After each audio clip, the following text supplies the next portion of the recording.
Pessoal, graça e paz.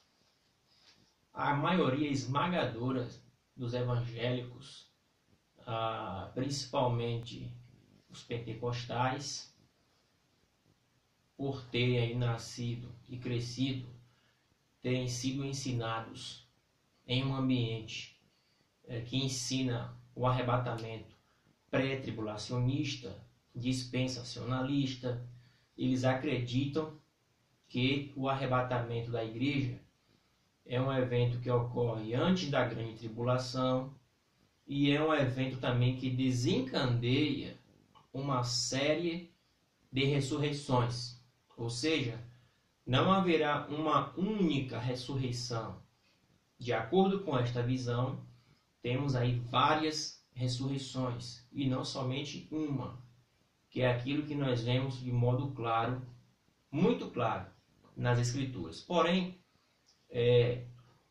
a interpretação inclinada para um pressuposto, para um pré-ensino, um orgulho denominacional, faz com que façamos uma leitura dedutiva da Bíblia e não uma leitura indutiva, quando nós nos deixamos induzir por aquilo que o texto está nos querendo dizer.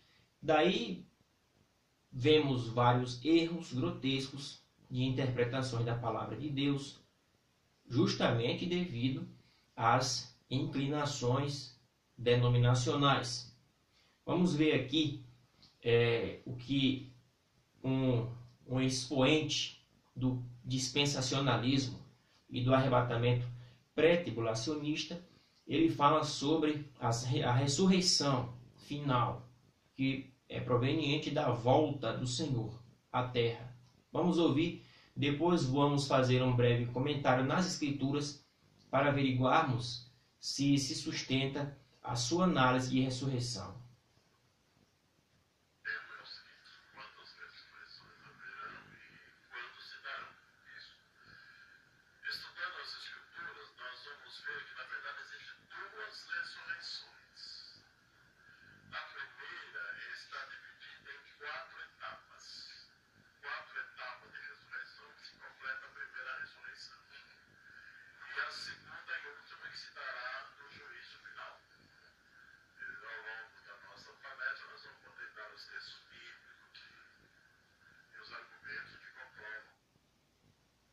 Então vamos lá. Ele afirma aqui que haverão duas ressurreições e que a primeira ressurreição está dividida em 4 etapas. Pois bem, será que na Bíblia encontramos uma ressurreição de 4 etapas? Será que nós encontramos ressurreições em tempos diferentes, de modos diferentes? Porque o pré-tribulacionismo ensina que, por ocasião do arrebatamento e vinda do Senhor, fazendo separação entre arrebatamento e vinda gloriosa, naturalmente, esse tem que ser o marco do dispensacionalismo. Se eles não fizerem uma separação entre arrebatamento e vinda gloriosa, não há como eles defenderem essas ressurreições e a sua doutrina. Fica insustentável. Então, eles têm que fazer aí uma inferência de uma separação entre arrebatamento e vinda gloriosa. Então, eles afirmam que Cristo vem arrebatar a igreja secretamente, aí ocorre a primeira ressurreição. Aí, há um período de 7 anos, depois nós temos aí uma segunda ressurreição, que seria a ressurreição da sua segunda vinda.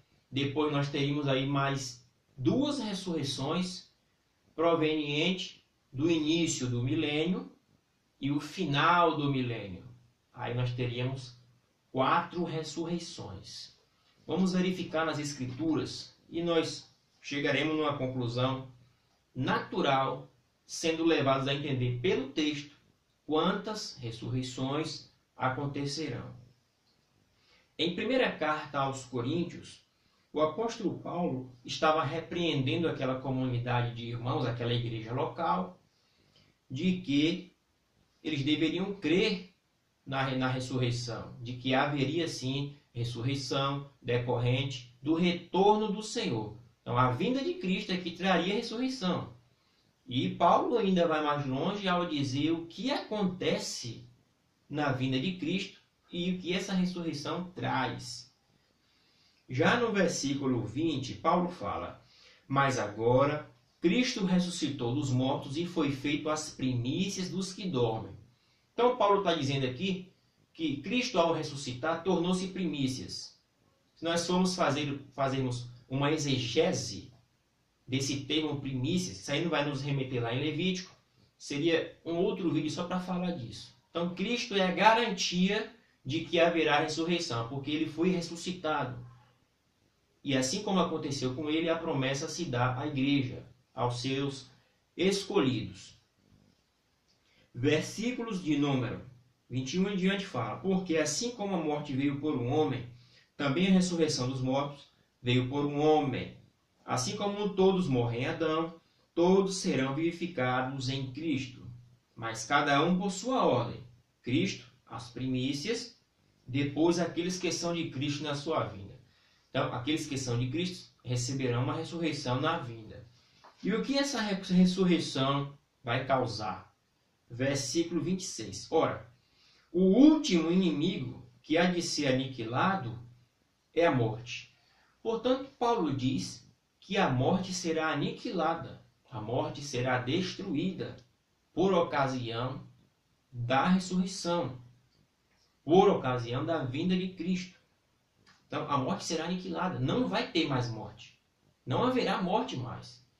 Então, se alguém ensina que haverão mais ressurreições do que uma só, significa que entra em contradição com o que Paulo está dizendo aqui da ressurreição da vinda de Cristo, que a morte será aniquilada e que é o último inimigo.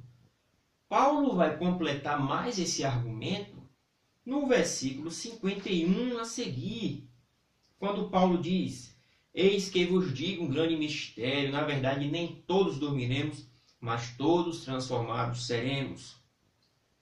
No momento, no abrir e fechar de olhos ante a última trombeta, porque a trombeta soará, e os mortos ressuscitarão incorruptíveis, e nós seremos transformados. Então, um corpo incorruptível, haverá uma transformação. Paulo diz no versículo 53, porque convém que isto que é corruptível se revista de incorruptibilidade, e isto que é mortal se revista de imortalidade. Portanto, a morte será aniquilada por ocasião do arrebatamento, da vinda de Cristo. No versículo de número 54, quando isso que é corruptível se revestir de incorruptibilidade, isto que é mortal se revestir de imortalidade, cumprir-se-á a palavra que é dita: tragada foi a morte pela vitória. Ó morte, onde está o teu aguilhão? Ó inferno, onde está a tua vitória? O aguilhão da morte é o pecado, e a força do pecado é a lei. Mas graças a Deus que nos dá a vitória por nosso Senhor e Salvador Jesus Cristo. Olha as perguntas retóricas que Paulo faz. Ó morte, onde está o teu aguilhão? Ó inferno, onde está a tua vitória? No versículo anterior, tragada foi a morte pela vitória. Portanto, o arrebatamento encerra a dinastia da morte, encerra o império da morte. Não há mais espaço para a morte na ocasião do arrebatamento. Se não há morte, não há mais ressurreições posteriores à ressurreição causada pelo arrebatamento e ressurreição de mortos. E será que há uma separação de ressurreição de justos e de injustos? De modo nenhum. Nós vamos ler aqui mais dois textos que encerram praticamente o assunto. João capítulo 5, versículo 29, versículo 28 e 29, está escrito: não vos maravilheis disso, porque vem a hora em que todos que estão nos sepulcros, nas sepulturas, ouvirão a sua voz. E os que fizeram o bem sairão para a ressurreição da vida, e os que fizeram o mal sairão para a ressurreição da condenação. Então, Jesus diz aqui claramente que todos que estão nas sepulturas sairão, ressuscitarão. É uma única ressurreição. Não há espaço aqui para 2, 3, 4 ressurreições. Em Daniel 12, e o versículo de número 2 diz: muitos dos que dormem no pó da terra ressuscitarão, uns para a vida eterna e outros para a vergonha e horror eterno.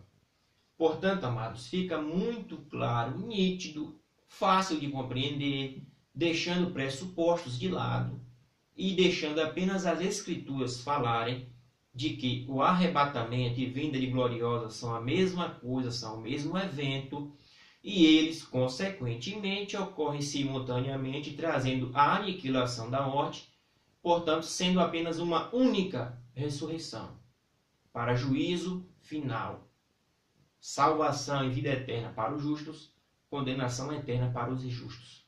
Ok? Que o Eterno continue te iluminando na compreensão das Escrituras.